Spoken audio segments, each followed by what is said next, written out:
I promise y'all, I am the worst VSG journey YouTuber on this app. Because, okay, it's been 2 months since I've had the VSG surgery. My last video was like a week before I actually had it. So far, I am doing fantastic. No regrets at all over here so far. No regrets, no regrets. I have my 2 month follow-up visit this Thursday, so I'm really excited about that. Because although I'm feeling good, I'm looking good, people are starting to see it. They see it, they see it, they see come through clavicles, come through. They see it. Everybody's, even though that's fine, I want to make sure that I'm 100% on the inside as well. Because a lot of times, what I've heard, the cons of VSG are that you have some vitamin, mineral deficiencies, and I don't want to do that. I don't want to go down that road at all. So I'm making sure I'm taking my vitamins. Now, I'm not perfect, 100% strict on taking my vitamins every hour on the hour. I do like a dose of vitamins in the morning. I do the liquid bariatric pal.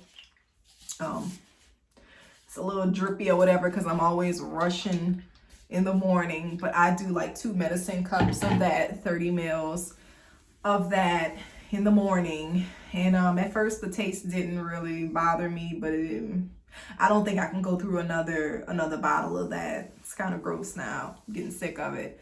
So I do that in the morning, and I used to do the Flintstone Complete like twice a day, 1 chewable twice a day, but I decided to give liquid vitamins a little try, and okay, maybe I need to try another one because this one it was okay, but I don't know, that taste is kind of bothering me now.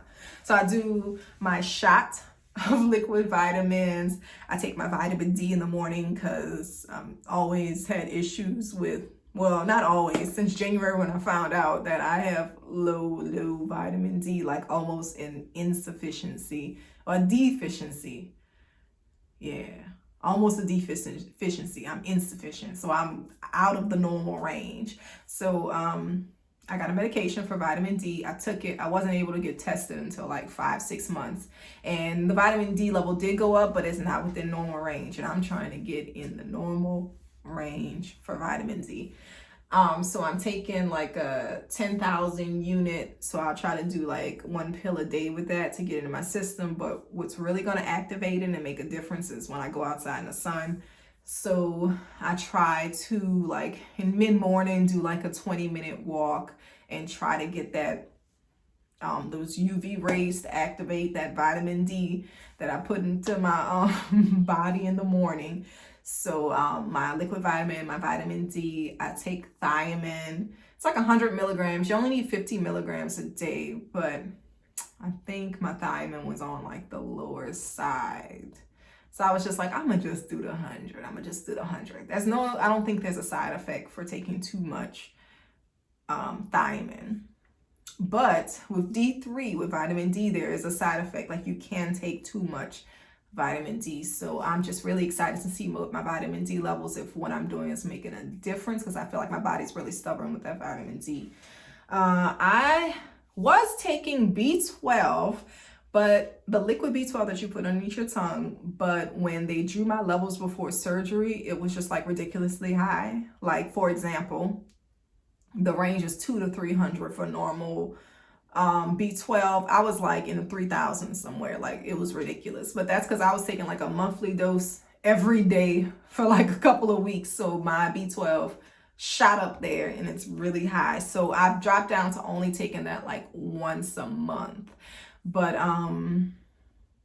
yeah, so I take the B12 once a month underneath the tongue. That's like my favorite vitamin because it's like a little cherry taste to it and it just tastes good. All right, from that, and then I take my iron like late in the afternoon because I am doing the Celebrate calcium citrate chews with vitamin D. And so I do those 3 times a day, and you cannot take the calcium with the iron because they kind of fight to be absorbed in the body. So you're going to lag. If you take them at the same time, it's just like there's only space for one, I guess, in your body. So I take my iron in like the late afternoon, and I think I take like 65 grams of iron because I have low iron. My iron runs on the lower side. And let's see. Oh, I'm on 2 medications that are kind of like prophylactic, I guess. It's the Ursa Diol, which is the gallbladder medication. I think it helps break down fat or prevents something. It's something preventative. I don't have any issues with gallbladder. I still have my gallbladder. But that's just part of the regimen that they give you after surgery. They make you take that. And the Prilosec, the omeprazole, I take that. I haven't had any heartburn or anything like that, but I just take it because that's what the doctor prescribed. I don't think there's any, it reduces the stomach acid, and I don't have any issues with heartburn, so I'm guessing it's working. Maybe I don't need it. We'll reevaluate that when I have my Thursday visit to see if I need to continue. Ideally, I'd like to be off of the prescription drugs just because it's less things I have to put into my mouth. But that's it. That's what I do in the mornings.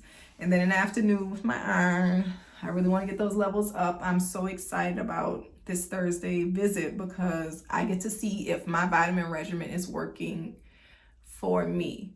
Now, I'm not like falling asleep at work, so I think I do have more energy. So the vitamins are doing something, because I was just thinking about it. I was like, wow, I haven't like fell asleep at my computer in a long time.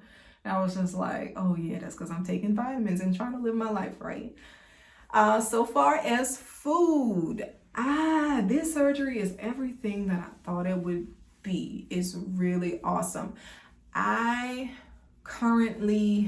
been like grazing on a lot of things and trying out different foods and everything. And it's like, I don't have an aversion to anything.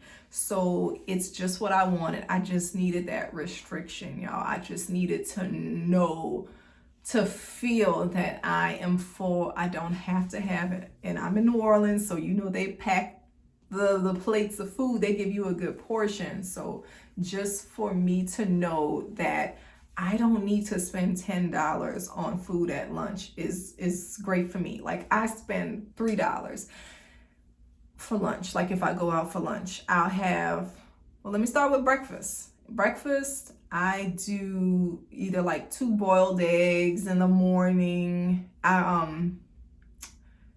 I haven't had a protein shake in a while, like probably a month, but when I track my calories and my food intake, I feel like protein is definitely needed, because I think I'm only clocking like 40-50 grams of protein, and it's recommended that I do 80. So this week, I'm going to have my protein shakes to get them 30 grams right there in the morning, get them out the way. And I like the fruity flavored Premier Proteins. That gives me 30 right there.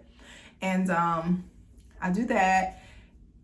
Let me see what I eat. And usually for breakfast, if I don't have any time to get anything, to fix anything at home, I'll either stop at Smoothie King and get their lean one and have an extra scoop of protein in there. So that's like maybe 30 grams of protein. I'll do that. Or if I just have no time to stop in the morning or fix anything at home, I'll go ahead and go to the cafeteria at work and I'll get eggs, and I'll get like 2 scrambled eggs and some turkey sausage, and that's like 20-25 grams of protein right there. I don't have any issues with like hypertension or anything like that, so or like sodium, so I don't really have to watch my sodium. But I'm naturally like somebody I like the sweets. I prefer the sweets over the salt. But I can, like, sometimes I do have a craving for salt, so I'll have salt whenever I feel like, I want something salty. I'll go ahead and do it. I don't have any restrictions for salt like that. But anyway, for dinner, I'll eat what's home. Like, if we have spaghetti, I'll fix like some chickpea pasta. Barilla makes some chickpea spirals and penne pasta and everything like that. So I'll have like my meat sauce, which is like my sauteed ground meat. I'll put and tomato sauce and everything like that. I'll put that over my chickpeas, and that'll give me some protein right there. So it's just being very conscious about what you're eating. Don't fill up on carbs and all that. That's basically what I'm living by. It's just like trying to do low carbs. low carbs. And let's see. So far as exercise,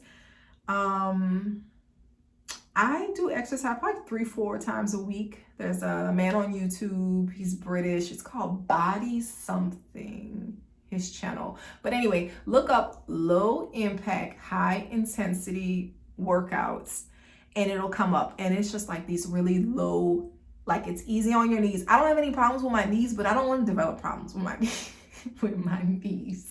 Because I'm extremely goofy and I don't need to twist my ankle, break a hip or anything like that. I don't need to do any of that. So I keep it low impact and like burn like 300 calories. And that's good for me. 3 times a week, 300 calories. And I'm good because I'm not eating so much food. So it's not like I have to burn 600-700 calories a day.